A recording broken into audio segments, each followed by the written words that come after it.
Baba mo siya. Oh, hindi po talaga ako nagbebenta ng aso. Kilalang dealer daw ng mga aso sa area ng General Tino sa Nueva Ecija si alias Rico. Siya Pepio. Kasama namin ang Animal Kingdom Foundation. Pero hindi pang alaga ang mga ibinebenta, kundi ginagawang ulam o pulutan. Bawal yan ayon sa batas, kaya umaksyon na ang mga otoridad. Ang sinasabi po nung iba, part na ng kultura nila to or part ito ng kanilang tradisyon. Para sa amin po kasi, this is animal cruelty. Ano po? Ang aso ay hindi food. Sa sumbong na natanggap ng mga otoridad, tinetext lang ang suspect ng mga parokyanong o-order. November pa lang, ay may nagre-report na sa amin. Nagbabahay-bahay siya. Ang aming pong tao ay nagpanggap na mag-o-order.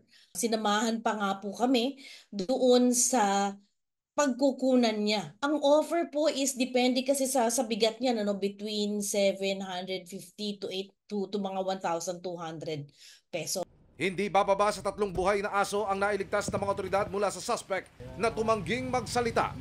Hawak din ng mga pulis ang babaeng itinuro ng suspect na nagbenta raw sa kanya ng aso. Sabi ng babae, walang-walaan niya siya, kaya niya ito nagawa. Nag-aaral po yung anak ko. Pang-ulam. Opo, tsaka po pambaon ng estudyante kong college.